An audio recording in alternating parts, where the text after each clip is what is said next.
Hey, I want to talk to you today about something that is very, very important to you as a business owner. And for those company drivers that are out there looking, it's very important to me as a business owner that we do the right things with fuel. And so I want to talk about fuel surcharge. I know that many of you go through orientation. We tell you what fuel surcharge is. You get a update every week from your fleet manager on what the fuel surcharge is. But I don't know that we ever spend enough time explaining to you how this actually operates. So let's start with the basics.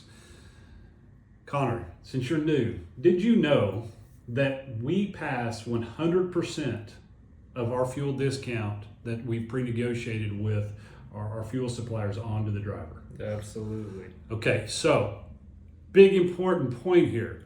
We have negotiated fuel contracts with Flying J, Pilot, Loves, TA, Petro. We do not have negotiated contracts with Quick Trips, with Roundies, with Speedies, with the random sit-go on the corner of the street. Your best bet is to buy at those major national chains. Connor, how do they know where the best place to buy fuel is?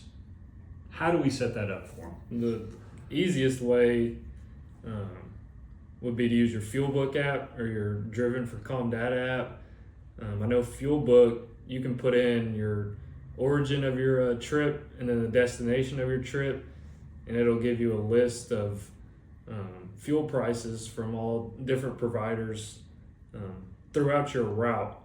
You can put it in a list order, or you can look at it on the map, and it'll just go from top to bottom, the lowest fuel prices you can find. So use that app. Don't look at the signs whenever you're driving down the road and compare your fuel price from the Flying J across the street to the Quick Trip. Quick Trip's 2 cents cheaper. Get on FuelBook. I guarantee you Flying J is probably 50 cents cheaper. You got to use the app, guys. And I know those of you that have been here for a long time understand the importance of that. But like Connor said, the marquee can trick you. It sometimes looks cheaper at Quick Trip than it is at Pilot. It is not cheaper. Use the app. And you've got 2 of them on your tablets. If you don't know how to use them, Connor's here every day. It's a pretty simple process, and we'll be happy to show you if you have any issues with it. All right, one other thing that we put in all of our trucks that you all should know, but how many of our trucks have an equipped electrical power unit or an auxiliary power unit? Everyone with the sleeper in it. Yep. Every one of your trucks has an EPU in it. Like you said, though, that's only sleepers. But you should not be idling over 20% at any time because you have the tool to keep you from having to do that. We're going to get into that a little further. But I hear a lot. Connor's heard it a lot. I don't know how to use my EPU. My EPU's broken. I don't want to use my EPU. Guys, these units are extremely expensive. We spec them on the truck. They have battery lives that are guaranteed for 4 to 5 years. Use them. They will save you real money in real time. We'll get into that a little bit more later. So, there's 3 ways to make money on fuel at TFY, and we're going to break this down as easily and succinctly as we can. Our commitment to you is that you will never pay more than $1.25 per gallon if you get a minimum of 6.5 miles per gallon. Okay? Our trucks should average 7.5 miles per gallon based on the spec and the EPU. Our baseline is 6.5. If you are getting less than 6.5, there is either something wrong with your truck, or you are not using your EPU, or you're driving too fast, or you're idling too much. It is there should not be a truck on our fleet getting less than 6.5 miles per gallon. Correct? Yes. Okay.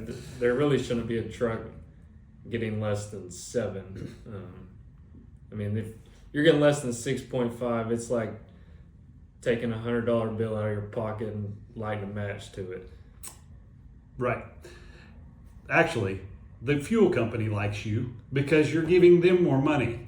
It's not to us. It's not to our customers. It's only to Exxon, Chevron, Sinclair. Might as well keep it. So let's do that. Let's do some really, really quick math. So let's base this on last week's numbers. The average price per gallon across our entire fleet was $3.03 per gallon, which made your fuel surcharge be 27.4 cents per mile. So let's assume that you ran 3,000 miles with a 10% deadhead, because as you know, we pay fuel surcharge on loaded miles. Most of you that are in over-the-road trucks are getting way less than 10% deadhead. But let's just, for simple math, make it 10%. Okay, so what we would pay you on 2,700 miles is $739.80 in fuel surcharge for that week. Okay? Your cost of fuel at 6.5 miles per gallon, your total cost of fuel would be $1398.46, and then you can subtract the $739.80 that Trucks for You is paying you. That's your true cost of fuel. That's your $1.25 per gallon. If you go to 7 miles per gallon, your cost of fuel drops by $100. You go to 7.5, it drops by $186. You get to 8, it's by $262. Who couldn't use that? Your cell phone bill. That's about what it costs, right? Yep. I mean, you can save money by controlling your fuel usage. And it's really not that hard. We've given you the tools to do so. And it's real money. All right, number two way to make sure that you're saving money on fuel. Like I said earlier, idling time should never be over 20%. At a gallon per hour for idling at $3.03, guys, a lot of you are spending $200 and $300. You 60 and 70% guys in idling time, you're $200 and $300 in fuel costs per week by not keeping your idling percentage down. We're going to talk about it a little bit more, but Connor and Spencer are going to be posting on the back wall as you come into Muskogee headquarters your fuel mileage and your idle time. Listen, talk to your peers. These trucks are all spec'd the same. They all have the same equipment on them. If you're getting 6.5 and your peer in the exact same model truck is getting 7.5 to 8, and it's happening, something is wrong. And we need to find a way to fix that, either by the way you use it, or there may be something wrong that the shop can fix. But we need to find that money. Again, I'm not into making Exxon, Chevron, and Sinclair any more rich than they already are. Number 3, control your speed and use your crews. A lot of you are old school truck drivers that don't like cruise control. The biggest predictor in fuel mileage that I see is cruise usage. Yeah, I mean, a lot of you guys who like to pedal to the metal, you think you're passing people and you're going to get places faster. Those same people you passed are going to be passing you while you're in the fuel aisle every single time. You set the cruise, your fuel mileage goes up, you spend less money on fuel, you get places in the same exact amount of time. And you put more money in your pocket. Yep. There's no harm in trying to improve your fuel mileage to improve your pocketbook. In the end, it's worth it. Who doesn't like money? I know if I were driving, I would be wanting to make as much money as I can, and this is a great way to put that money back in your pocket. Yeah. So I'll say this in the end, our stance on fuel surcharge hasn't changed since the mid 90s. That is the number, that's the way we calculate it. $1.25 is yours. Just get 6.5 miles per gallon. We pay on loaded miles.